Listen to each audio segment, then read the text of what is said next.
بيبدأ الفيلم مع كوتون اللي بتكون في سوق اللي وهي بتتفرج بتعرض عليها واحدة لعبة بتكون اسمها لعبة الصداقة اللي هتقدر من خلالها ان هي تختبر بيها اصدقائها عشان تعرف هم اصدقاء حقيقيين ليها ولا لا، وبتقول لها ان لو صداقتهم نجت هينجوا هم كمان. وبعدها لما بتيجي صاحبتها سوزان تقول لهم ان هم يحطوا صوابعهم عليها وكل واحد يقول الرغبة الحقيقية اللي عايز يحققها، ولو صداقتهم نجت هيبقوا اصدقاء على طول وللابد. وبتشتريها كوتون عشان تختبر اصدقائها، عشان كده بتلعبها معاهم واللي بيكون من ضمنهم كورتني وروب. ومن ناحية تانية بيكون في ولد اسمه كيل بيكون عبقري في الكمبيوتر وبيخترق الكاميرات وبيراقب الاصدقاء اللي بيلعبوا اللعبة دي واللي بيكون من ضمنهم كوتون واصدقائها. ولما بيبداوا اللعبه وبيحطوا صوابعهم عليها وبتبدا كوتون وبتقول لهم ان هي خايفه من واقع الحياه الروتيني اللي هو هتروح المدرسه وبعدها الكليه وبعدها هتتجوز وتخلف عيال، عشان كده بتكون رغبتها اللي بتتمناها ان هي تخرج من الواقع ده. وبتشتغل اللعبه وبيبدا اختبار صداقتهم في الحفله اللي بتبدا بكوتون وبتشوف كورتني اللي بتسالها عن سوزان وروب وبتقول لها ان هما ما ينفعش يكونوا مع بعض لانهم اصدقاء. بس كورتني مش بيكون مهتمه وبتعرض عليها الحبوب دي اللي المفروض انها ما تعرضهاش عليها هي كمان لانها صديقتها، عشان كده بتسيبها وبتمشي وبتروح تدور عليهم وبتلاقيهم مع بعض. وبكده هم عدوا مفهوم الصداقة. ولما بتشوفهم كتب بتتضايق وبتمشي، ولما بتركب عربيتها بتشتغل اللعبة وبتظهر في شكلها وبتسألها لو نجت صداقتهم، وبعدها بتسحبها اللعبة معاها. من وقتها وهي مختفية ومحدش يعرف طريقها، وبكده حققت رغبتها بان هي خرجت من واقع الحياة. وبيعرف كيل ده ولما بيروح بتعاتبه مامته لانه ما راحش المعسكر الصيفي وانه ما عندوش اصدقاء وقاعد في الأوضة على طول، اللي لما بيروحها بيشغل اخر فيديو مسجله الكتن وبتكون حزينة وبعدها بتبص عليه. ولما بيجي دور سوزان وبيبدأ الاختبار وبنرجع للحفلة اللي بتكون سكرانة فيها وبتروح تقعد مع روب صديقها اللي لما بيسألها ايه رغبتها بتتمنى ان الصيف ما يخلصش عشان ما يفترقوش. بس اللعبة بتشتغل وبتخليها تقرب منه وبتنجح في ده وبيعملوا علاقة مع بعض. واللي بعدها لما بتسيبه وبتدخل الحمام وبتبص في المراية بتلاقي نفسها في أوضة كوتون واللعبة شغالة. واللي بعدها بترجع للحمام وبيغمى عليها. وتاني يوم بتجيلها محققة عشان تحقق معاها بخصوص صاحبتها اللي مش باينة، بس بتقولها سوزان ان هي ما شافتهاش لانها كانت سكرانة. ولما بتسألها لو بتاخد حاجة تانية بتعرفها وبتقولها ان هي بتاخد مسكنات من بعد ما سابهم باباها. وبعدها بتسألها لو في حاجة حصلت قبل الحفلة زعلتها وخلتها تمشي، بس سوزان بترفض ترد. وبعدها وهي بتساعد كورتني في لزق صور صاحبتهم بتقول لها انها حاسه ان هي اختفت من العالم ده، بس سوزان بتقول لها انها كانت عايزه تسافر من بدري وجه الوقت وعملت كده. وكورتني بتكون مستغربه انها ما قالتلهمش على ده عشان هي صديقتهم. سوزان مش بتكون مهتمه ومتاثره بمشيانها، عشان كده وهي في شغلها بتشتغل اللعبه. ولما بتبص في المرايه بتروح لاوضه كوتن وبتشوفها في الكمبيوتر وبتسالها لو صديقتهم نجت.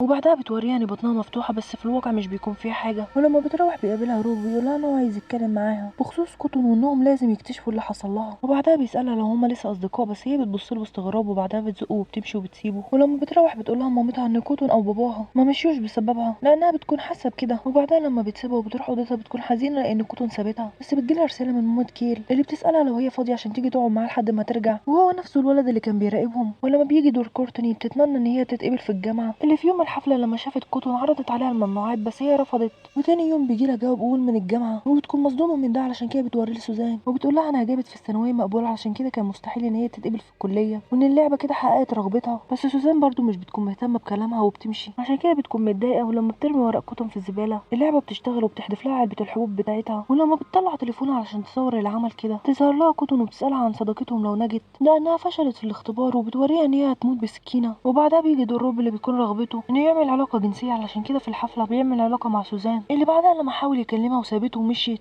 قعد لوحده عشان يفكر في اللي عمله وبيشوف خيال حد عشان كده بيروح يشوفه. ولما مش بيلاقي حد وبتشتغل اللعبه بتنده عليه كوتون وبيروح عشان يشوفها اللي بتوديه اوضتها وبتساله نفس السؤال وهو ان صديقتهم نجت. وبعدها بتوريه ان هو قتلها. ولما بيرجع للواقع بيروح لبيتها وبياخد لعبه الصداقه وبيشوفه كيلو وهو بيعمل كده وبيسجله. وفجاه بتظهر كوتون ولما بتقرب من الكاميرا بيتقفل الكمبيوتر وده بيخوفه، بس بعدها بيشتغل وبتنده عليه وبتاخده معاه جوه اللعبه وبتقوله ان هو ما كانش ينفع يشوف اللي حصل وبقى جزء من اللعبه في الوقت اللي بتوصل سوزان ليه علشان تقعد معاه لحد ما مامته ترجع للبيت. واللي لما بتمشي بيجوا اصدقائها وبيقول لها روب ان معايا لعبه الصداقه وبتدخلهم وبيقنعوها ان اللعبه حققت رغبتهم عشان كده بيلعبوا بيها تاني. وبتكون رغبتهم ان هم عايزين يعرفوا ايه اللي حصل للكوتون، بس اللعبه بتشتغل وبتجرح سوزان وده بيخليهم يرفضوا ان هم يكملوا. وكورتني كانت هتمشي بس روب بيرجع بيفكرهم وبيقول لهم باللي قالته كوتون بخصوص ان صداقتهم لو ما نجيتش هم كمان مش هينجوا وان اللعبه وريتهم اللي هيحصل لهم واللي هيعملوه وده بيخليها ترجع. وكيل اللي بقى جزء من اللعبه بيبعت لهم فيديو اللي بيقولوا فيه رغبتهم واللي منهم سوزان بتقول لهم ان اكتر حاجه هتوجع قلبها ان هي لو حد سابها، عشان كده بتكون رغبتها انها ما تهتمش لو حد عمل كده. وبيعرفوا ان كيل ورا كل ده وانه كان بيشوفهم من كاميرا كوتون، عشان كده بيتفقوا ان هم يشغلوه لحد ما يشوف روب اللي مسجله على الكمبيوتر بتاعه. وبتروح سوزان وبتعرض عليه ان هم يتفرجوا على فيلم وبيوافق وبيعملوا كده. وبيدخل روب اوضته ولسه هيشوف فيديو الكوتون بيجيله كيل اللي بيكون قاعد في نفس الوقت مع سوزان لانه بقى جزء من اللعبه اللي بتشتغل وبتشوفها، عشان كده بيوريه الفيديو وهو معاها في اوضتها وبيكون مستغرب من ده ولسه هيقوله ان هو ما عملش كده بيلاقيه اختفى. ولما بينزل بيكون غريب ومتعور في بقه. وبتشتغل اللعبه، عشان كده لما بتساله عن اللي شافه على الكمبيوتر. بيقولها ان هما السبب في هروب كوتون لانها شافتهم، وبتعرف انه كان على علاقه بيها هي كمان في الوقت اللي اللعبه بتشتغل مع كورتني وبتوريها كوتون وبتوديها لاوضتها. عشان كده بتصرخ وبيروحوا لها، وفي الوقت اللي بتكون سوزان معاها وبتعترف لها ان روب عمل معاها هي كمان علاقه، ده بيكون اختبار ليها، بس هي مش بتزعل وبتقول لها انها بتحبها وبتعرف اللعبه ده. في الوقت اللي بيشوف روب كيل بره اللي بيكون قاعد على الكنبه وفي نفس الوقت محبوس في اللعبه لانه مش واقعي، علشان كده لما بيروح لروب بيشاور له اللعبه على كوتون اللي بتكون ميته، ولما بيساله لو هو عمل كده بيلاقيه اختفى، وبيروح عشان يقول لهم بس بيلاقي الباب مقفول. عشان كده بيطلع للشباك وبيدخل اوضته. في الوقت اللي بيخرجوا بيدوروا عليه بيلاقي الكمبيوتر اشتغل، وفي نفس الوقت بتشوف سوزان اللعبه اشتغلت عشان تجاوب على سؤالهم اللي حصل لكوتون، وبتوري لسوزان ان هي بعد ما فاقت في الحفله طلعت ولقيتها وبتقولها ان هي هتمشي بسببها لانها شافتها معروف في الحفله، وبعدها بتستفزها وبتقولها ان باباها مشي بسببها هو كمان. عشان كده بتوهمها اللعبه ان هي ضربتها وموتتها، وبعدها بتظهر لكورتني في تليفونها وبتقولها انها اخدت الحبوب اللي اديتها لها كلها وانها هتموت بسببها، وبتوري روب فيديو وهو بيقتلها، بس هو بيقولها ان هو ما عملش كده، وهي بتقوله لانهم فشلوا في اختبار صداقتهم ليها، كل واحد بيموتها بسبب الاختبار اللي فشل فيه. في الوقت اللي بيقول كيل اللي بيكون جزء من اللعبه لسوزان اللي بتكون مش مصدقه انها قتلت كوتون لانها صداقتها انهم فشلوا في الاختبار، عشان كده بترجع تشتغل اللعبه، ولما بتروح تشوفهم بتلاقي روب قتل كورتني، وبتعرف ان اللعبه بتتحكم فيه عشان كده بتهرب منه، بس لما بيوصل لها كان هيقتلها، بس هي لما بتفكروا ان هم اصدقاء بيرجع يتحكم في نفسه ومش بيقتلها. عشان كده بتظهر لها كوتون وبتدخلها اللعبه وبتسالها لو صديقتهم نجت،